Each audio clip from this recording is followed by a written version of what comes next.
કહી દે કે જો પીસીઆર ને રિક્વેસ્ટ કરીશ કે આ બિગ બોલ પર ચોક્કસ એક મેપ આપી દે જેથી કરીને ખબર પડે કે કયા કયા ઝોનમાં કોનો પ્રભુત્વ છે। જી ખાસ તો આપણે આ મેપ પર નજર કરીએ તો આ ઉત્તર ભાગમાં જોઈએ પશ્ચિમ બંગાળનો તો અહીં દાર્જિલિંગ જલપાઈગુડી અને આ કૂચ બિહાર છે। જલપાઈગુડી જે વિસ્તાર છે આપણે જોઈ શકીએ છીએ આ ઓરેન્જ એટલે કે ભાજપનું અહીં વર્ચસ્વ રહ્યું છે 2021માં। આ જે વિસ્તાર છે આ છે જલપાઈગુડીનો વિસ્તાર એટલે જલપાઈગુડીમાં અમુક વિસ્તારમાં ભાજપ સક્રિય છે, અમુક વિસ્તારમાં ટીએમસીનો અત્યારે પણ વર્ચસ્વ છે। ખાસ કરીને એનાથી જો નીચે આવીએ તો આપણે જોઈએ કે અહીં મુર્શિદાબાદ છે, સાથે જ બર્ધવાન, બીરભૂમ ને બાંકુડા આ પુરુલિયાનો વિસ્તાર છે, અહીં નદિયા છે। તો આ જે વિસ્તાર છે પુરુલિયામાં ટીએમસીનું વર્ચસ્વ છે, ખાસ કરીને અહીં મુર્શિદાબાદમાં ટીએમસીનું અત્યારે વર્ચસ્વ છે।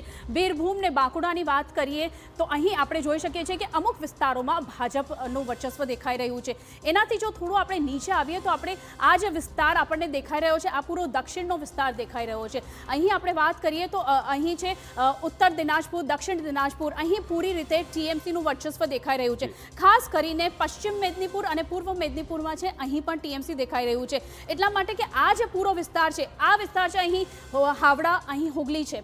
આ તમામ જે વિસ્તાર આપ જોઈ રહ્યા છો પશ્ચિમ મેદનીપુર, પૂર્વ મેદનીપુર, આ તમામ વિસ્તારોમાં ટીએમસીનું વધારે મોટું વર્ચસ્વ દેખાઈ રહ્યું છે અને એટલા માટે ખાલી ટીએમસી ક્લિક કરશો તો લાગશે કે ક્યાં ક્યાં બસ આ તમે જુઓ કે ગ્રીન જ્યાં પણ છે ત્યાં ડોટ એ ટીએમસીની 215 બેઠકો 2021ની વિધાનસભા ચૂંટણીમાં મેળવી હતી અને હવે બીજેપી પર ક્લિક કરીશું તો દેખાશે કે ભાજપનું અત્યારે કયા પ્રકારે માહોલ છે, ભાજપ ક્યાં ક્યાં અત્યારે મજબૂત છે। પરંતુ આ જે રિઝલ્ટ છે 2021નું છે આમાં કેટલો ફેરફાર થાય છે, ગ્રીન ડોટ કેટલા વધે છે, આ જે ઓરેન્જ ડોટ છે તે કેટલા વધે છે તેના પર સૌની મીટ મંડાયેલી છે। પરંતુ કાંટે કી ટક્કર ટીએમસી અને બીજેપી વચ્ચે પશ્ચિમ બંગાળમાં ચોક્કસ જોવા મળી રહી છે। એટલે ચોક્કસપણે અહીં દેખાઈ રહ્યું છે કે દક્ષિણ પશ્ચિમ બંગાળ જે છે, દક્ષિણ ભાગ જે છે તે ભાજપ માટે એક લડાઈ, એક ખૂબ વધારે આકરો પડકાર હોઈ શકે છે।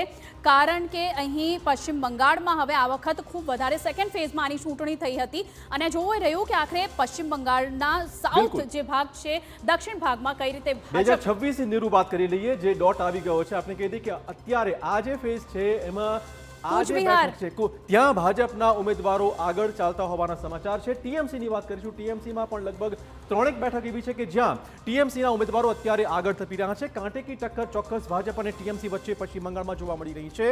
પરંતુ કયા મુદ્દા ચાલ્યા છે, ખાસ તો પશ્ચિમ બંગાળના જે વોટર્સ છે, એન્ટી ઇન્કમ્બન્સી સૌથી મોટું ફેક્ટર ચોક્કસ ચર્ચામાં રહ્યું છે। એન્ટી ઇન્કમ્બન્સીના કારણે વોટિંગ થયું છે કે પછી વિકાસના મુદ્દા પર વોટિંગ થયું છે તે જોવું ચોક્કસ રસપ્રદ રહેશે।